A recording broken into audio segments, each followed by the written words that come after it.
What is up, guys? Mr. Mythical, and today we're going to be doing a Xur check for the week of the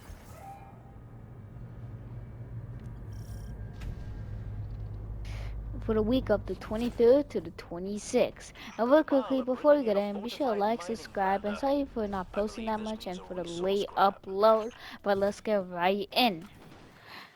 So he's going to be in the EDZ in the Winding Cove, and starting off with his exotic as the Arbalist. If you do not have the Arbalist, I very much recommend getting it. This is one of the best weapons in the game, and is very and deals some pretty high damage. So if you do not have the Arbalist, I recommend very much getting it for PvE. But of course, you need the Forsaken pack. And now for the exotics, we have the for hunters we have the Cooper Sting, which is a total 63. Nothing really too spiky, no thank you.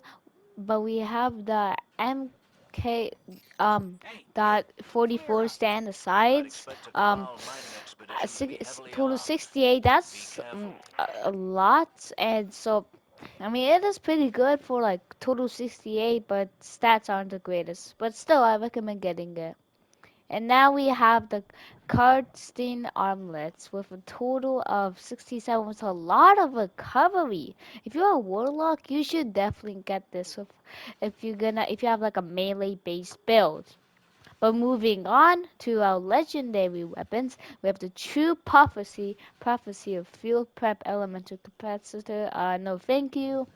We have the Nature of Beast with Snapshot Size Rangefinder. I mean, the rangefinder is pretty nice, but I believe we got a nerf like a few months ago. So no, thank you. And we have the Blood Food with Ambitious Assassin Headstone. I mean, um, the headstone could be pretty good if you have like a stasis build, and also this is also pretty good since this is an SMG and it needs a quite rapid build and also an extra range, may maybe. So I mean it's pretty good for PvE and a tiny bit of PvP. Moving on to the Defining Whisper, I mean it could be better, and the Defining Whisper is an amazing legendary weapon for a Waveframe grenade launcher.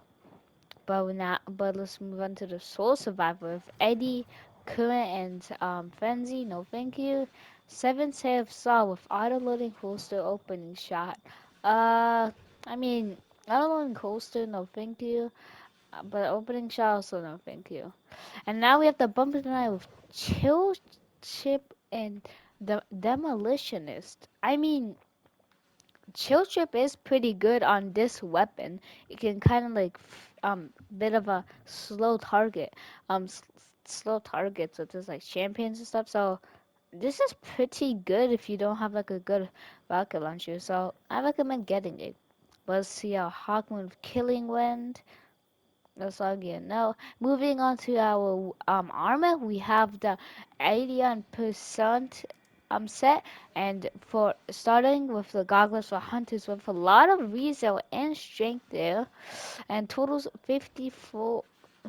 I mean, it's pretty good, so, but I don't really recommend it since it's a lot of resale. Turns out the armor this week is actually glitched. So this we don't really need to cover it since you already know that's all gonna be trash.